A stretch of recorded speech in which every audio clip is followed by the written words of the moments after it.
नमस्कार। अम, अभी हाल ही में मैं गृह मंत्री जी का एक बयान सुन रहा था। एक चैनल में उन्होंने कुछ ऐसी बातें कही जिससे मुझे बहुत ताज्जुब हुआ,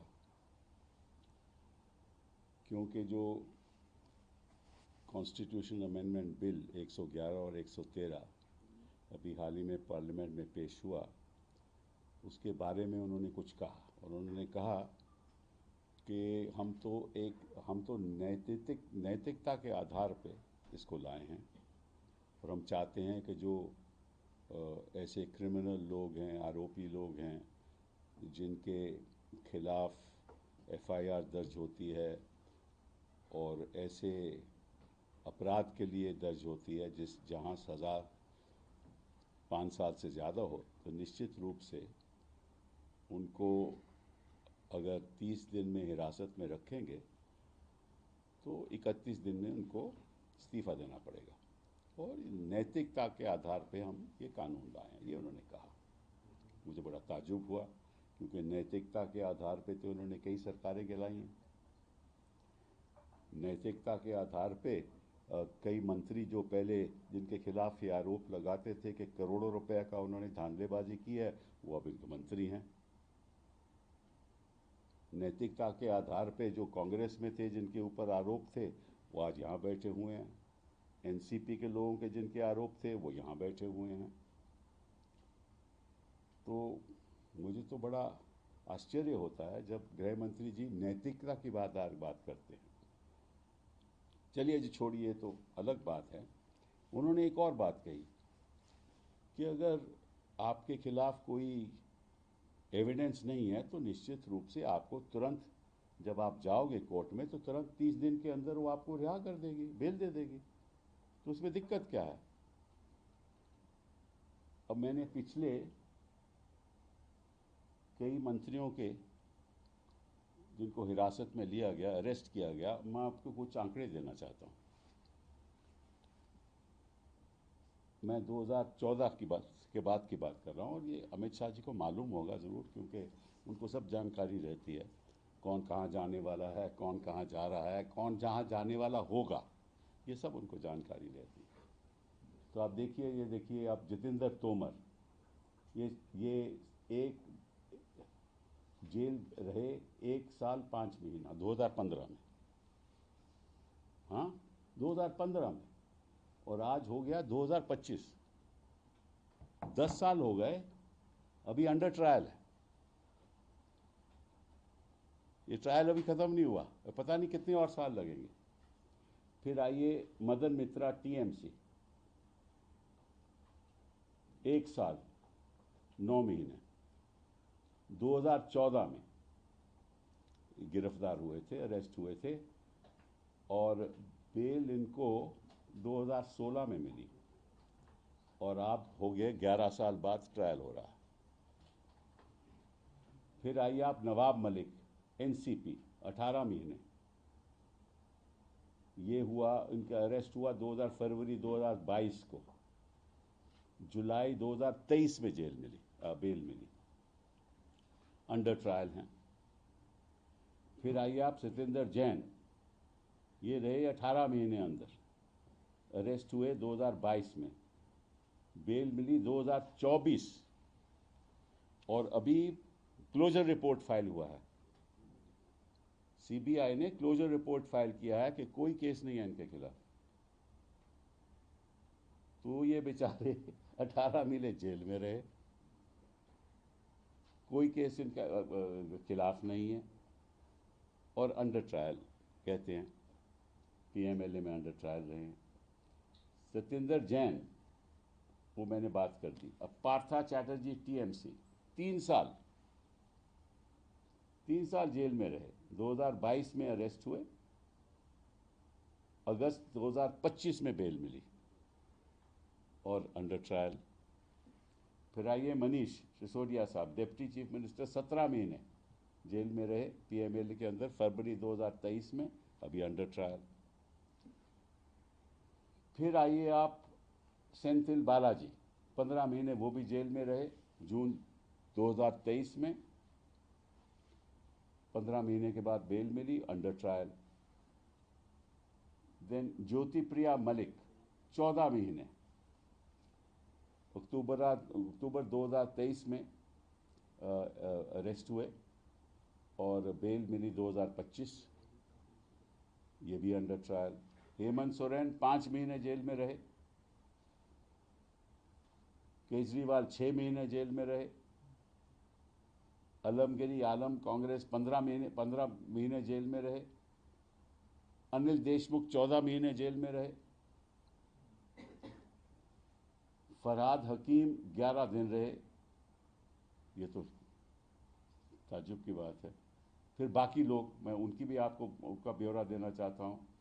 ये चिदम्बरम साहब 106 दिन जेल में रहे, और ये बात है 2016 की। अब क्या हो गया, 9 साल हो गए, कुछ कार्रवाई हुई? कोई कार्रवाई नहीं हुई। फिर शिव कुमार, DK शिव कुमार 50 दिन जेल में, PMLA क्वॉश हो गया। संजय राउत 100 दिन जेल में। तो ये तो जानकारी गृह मंत्री जी को है, तो ऐसा लगता है कि वो भूल चुके हैं। जेल जाना उनको याद रहता है, जब बाहर आ जाते हैं तो भूल जाते हैं कि कितने दिन रहे थे। कहते हैं कि 30 दिन में बेल मिल जाएगी आपको। मैं कोई पर्सनल बात नहीं करना चाहता, उसको छोड़ दीजिए, वो ज़रूरी भी नहीं। लेकिन ये बड़ी ताज्जुब की बात है। और उनको देखिए, उन्होंने एक नया कानून पास किया, BNS, उसमें वो भी भूल गए लगता है, उसका प्रावधान भी भूल गए कि उसमें लिखा है, पहले क्या होता था कि 15 दिन पुलिस कस्टडी में कोई भी अगर इन्वेस्टिगेट कर रहा हो तो 15 दिन की पुलिस कस्टडी हो सकती है। आज भी 15 दिन है, लेकिन पहले कानून में, कोड ऑफ क्रिमिनल प्रोसीजर में, पहले 15 दिन के बाद पुलिस कस्टडी नहीं हो सकती थी। BNS में अब क्या है कि ये कस्टडी, जो ये PMLA हो या CBI हो, तो वो 2 दिन की कस्टडी ले सकता है। कोर्ट में जाके बोले मुझे 2 दिन की कस्टडी चाहिए, बाकी मैं इन्वेस्टिगेट कर रहा हूँ। फिर 2 हफ्ते के बाद 3 दिन की कस्टडी और ले सकते हैं। ऐसे ऐसे 90 दिन तक, 60 दिन या 90 दिन तक कस्टडी ले सकते हैं। तो अगर प्रोसिक्यूटिंग एजेंसी ही कस्टडी 60 और 90 दिन लेगी तो 3 दिन में बेल कहाँ से होगा? ये इनका अपना पास किया हुआ कानून है। अगर इनको अपनी कानून की जानकारी नहीं है, फिर में चैनल में जाकर बयान देते हैं ऐसे, तो मुझे लगता है कि ये देश को गुमराह कर रहे हैं, और वो भी नैतिकता के आधार पे। सब जानते हैं।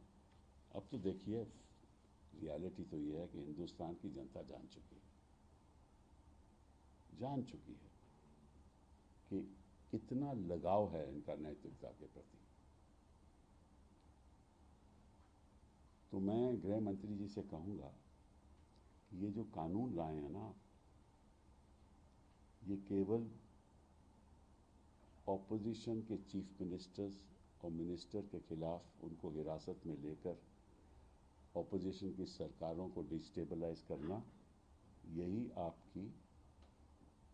आपका इरादा है।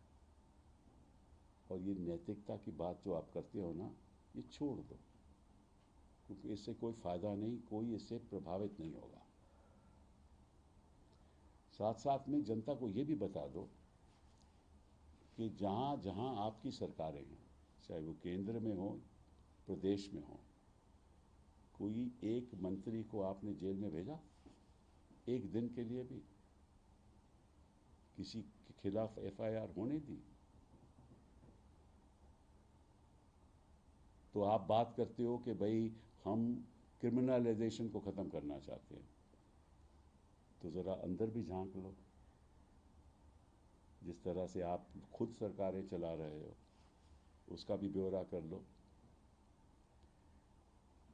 मुझे बड़ा ताज्जुब हुआ कि जब ऐसे चैनल पे जाकर उन्होंने ये बात कही, तो मैं सोच रहा था कि इस देश में लोकतंत्र में कितनी गिरावट आ गई है। ऐसा तो मैंने कभी हिंदुस्तान के इतिहास में किसी मंत्री को भी ऐसा बयान करते नहीं देखा। एक ऐसे कानून लाओ जो एक हथियार बन जाए। सरकार के हाथ में अब कानून हथियार बन चुका है। जिससे ऑपोजिशन लोगों को हिरासत में लेकर, हाँ, ऐसा सिचुएशन हो जाए कि सरकारें ही गिर जाए। दूसरी बात जिस पे मैंने आज ट्वीट भी किया, लापता धनखड़ जी, इन्होंने ये कहा कि धनखड़ जी ने खुद ब खुद इस्तीफा दिया था और उनका स्वास्थ्य ठीक नहीं था, और उन्होंने खुद चिट्ठी में लिखा कि मेरा स्वास्थ्य ठीक नहीं है, इसलिए मैंने इस्तीफा दिया है। उस पर भी मुझे बड़ा ताज्जुब हुआ, क्योंकि अगर स्वास्थ्य उनका इतना ही खराब है तो अमित शाह जी को जानकारी होगी किस अस्पताल में है। ज़रा हमें भी बता दें, हम भी जाके मिल लेंगे, पूछ लेंगे कि उनका स्वास्थ्य कैसा है। एक इंडियन एक्स किसी पेपर में एक न्यूज़ आया है कि वो तो टेबल टेनिस खेल रहे हैं और अपना योगा करते हैं, और कुछ इधर उधर के ट्रिप में गए हैं, राजस्थान में गए हैं जहाँ कुछ बिल्डिंग बन रही है। तो इनको तो जानकारी होगी अमित शाह जी को सब, तो बता दें। क्योंकि फिर वही बात कि आप जनता को कुछ कहना चाहते हैं, असलियत कुछ और है, और जनता को आप बेवकूफ़ बना रहे हैं। और जनता अब सब समझ चुकी है, क्योंकि आपको मालूम है कि बिहार में क्या होने वाला है। तो आप चाहते हैं ना कोई ऐसा बयान दे दूं